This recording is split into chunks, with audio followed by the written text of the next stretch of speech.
Let's take a look at, I guess you'd call it part two of Freud.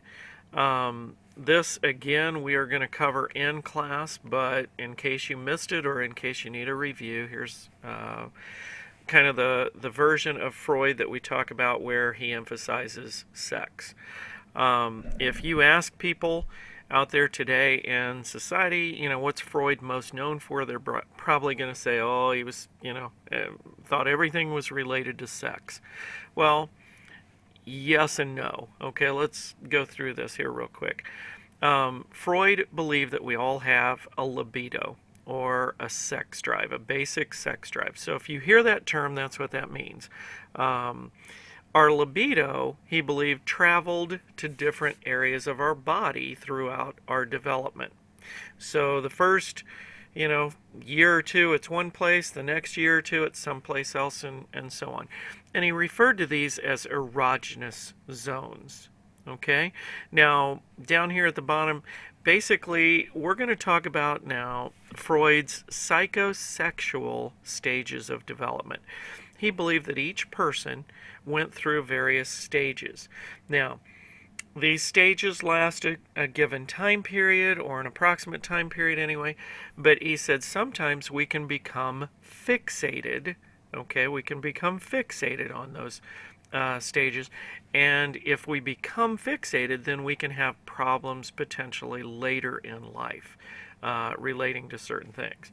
So if you ever watch like Two and a Half Men, Charlie and Alan and them, that's nothing, that show is nothing more than Freud wrapped in a nice little bow. It's got Freud in it everywhere. So let's talk about Freud's stages of development. His first stage was the oral stage, and talking about the idea that we seek pleasure through our mouths. When little babies are born, basically they put everything in their mouth for about the first year and a half, 2 years anyway. Now, I didn't mention this a second ago, but this is key. Freud's idea of sex was not the same as what you may tend to think of. People out in society, they think of sex and they think of one thing, okay? Freud didn't. Freud generalized the term, and he said essentially that that sex basically, or sexual pleasure, could be brought about through anything at any given time of our life that brought us extreme pleasure. So, for example, up here in this particular picture, in the corner, you see a baby eating a cake. That's bringing him great pleasure. And where's the pleasure centered or focused on? It's focused on the mouth. So that's what Freud's talking about when he talks about like the oral stage.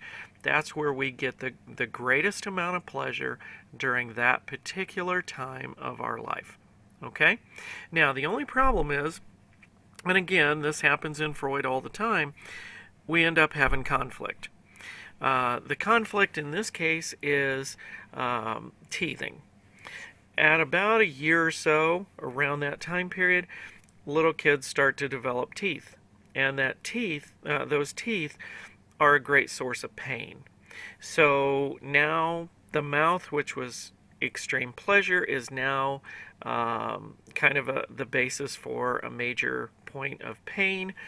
And he says that what happens then is our libido kind of seeks out another area of the body to bring, to experience pleasure. And if it's not the mouth, well, then the second stage is the anal stage. Now, the anal stage, again, around ages 1, 2, 3, that area, and the libido is focused on the other end, okay? Basically, to be more exact, on getting rid of waste. So, for example, you will see a little child, and they'll be crawling around, and all of a sudden you see them, and their face turns bright red, and they become very focused, and you think, oh no, here it comes again. And a couple seconds later, you see this great sense of relief that they experience. And then, of course, everybody in the room experiences something different. But they get extreme joy, and they get a sense of relief from during their diaper. So that's the big thing in the anal stage. All right. Now, where does the conflict come in? Well, around age 2 or 3, parents get tired of changing diapers. So they decide we need to potty train. Potty training is a big conflict. And so now Johnny cannot dump at will. He has to abide by various rules, and he has to do it in certain places and at certain times. And it's not near as much fun. And this causes him to proceed to the next stage. The next stage is the phallic stage. Now the word phallic means penis. And so at this point in time, Freud says that little boys and girls learn that they have toys. Okay, they have toys to play with. They're inquiring minds, they want to know, and so they begin investigating themselves. Now, when does the conflict arise? It arises immediately. Because as soon as mom or dad or Aunt Jemima notices that little Johnny is playing with himself, they go irate. And they start getting after the child, and the next thing you know, they're telling him, hey, you play with that thing's going to fall off. There's all kinds of issues there. Now, he says also that little girls realize that they don't have the same toy that Johnny has. And so girls unconsciously, in Freud's mind, have what he calls penis envy. They're envious because, boys have something they don't. Now, even though there's conflict in this stage, and it arises pretty early, little boys and girls both still go through the process of finding out more about themselves and so on. Now, this next part is where a lot of people start to really have issues, serious issues with Freud. But the part that we're going to cover now, Freud believes that all this takes place unconsciously. But he says at a certain point in time, around ages 3, 4, 5, in that area, little children start becoming very attracted to the parent of the opposite sex.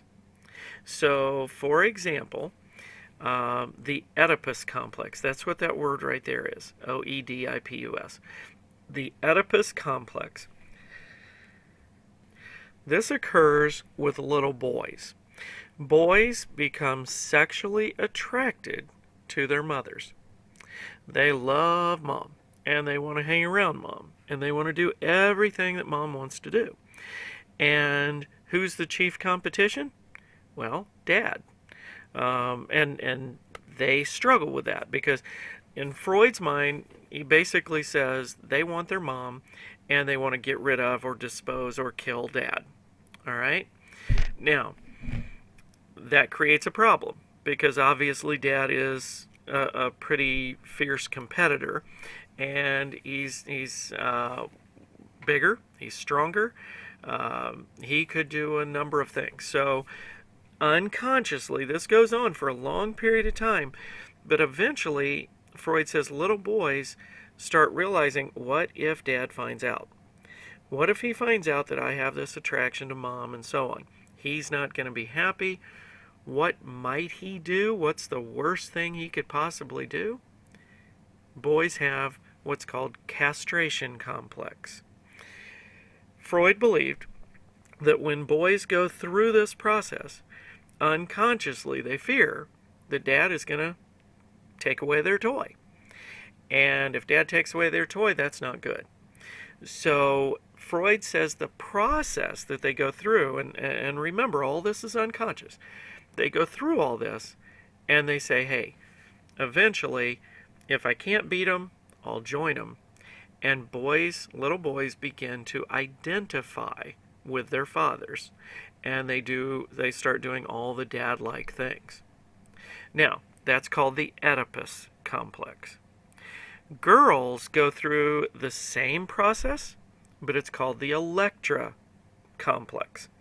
Now, the Electra complex says that little girls are going to be attracted to dad, they're going to fear their mom, mom's going to get all upset, and so on, and eventually little girls are going to identify with their mother. This identification process takes place, and again, it's unconscious. Now, a lot of times people will say, well, what about families that, where mom's not there or dad's not there, single parent situation, or things of that nature. And you got to remember that Freud presented this in the early 1900s. There were not a lot of families in that kind of situation. But I think what he would have probably said is that children in those kind of households may have issues identifying, going through that identification process with the same-sex parent. Okay? Now, let's take a look. Now, he says that fixation at this stage, in other words, if a person receives too much or too little gratification at this particular stage, this can cause problems later in terms of life or in terms of relationships in general. Okay? Now, one more thing that we will mention on this, because of the word phallic, a lot of times you'll hear people talk about the phallic symbols.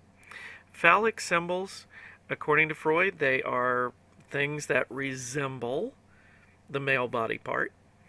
And he says you see these a lot of times in all cultures, whether it be in statues, in drawings, any number of ways. So, for example, he would have looked at the Washington Monument, and here's this great monument that we built to our first president, and he would say, hey, that's nothing more than a very large phallic symbol. So that's what we've given to our dear friend George Washington. Okay. All of this takes place unconsciously. The thing to think here, how does he prove it? How can he, come up with this kind of thing? Well, think about it.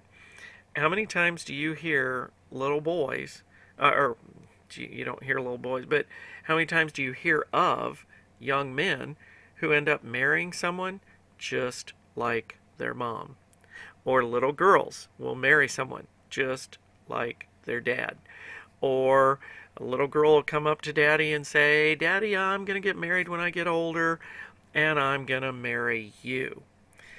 Those are things that Freud used to say, see, this stuff's true. But again, he says all of it happens at the unconscious level, so we're not aware that we're going through all this. Now, eventually our libido goes into the latency stage, and Freud at this point says basically it goes into kind of a holding stage. Okay, it basically becomes dormant. There's no major sexual feelings during this time period. I kind of refer to it as the cooties stage. But he says, this is about a 4-year time period where we go through, and then eventually we hit puberty. And at puberty, that is when we enter the genital stage. And the libido is focused on the genitals. And this, Freud says that he believed it was normal for everyone to be fixated at this stage. So this is where we end up with for the rest of our life.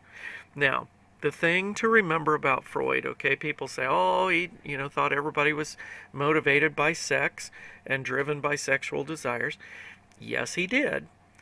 But his definition of sex was very different than most people's definition of sex. Okay, so again, try and remember that when you think of Freud.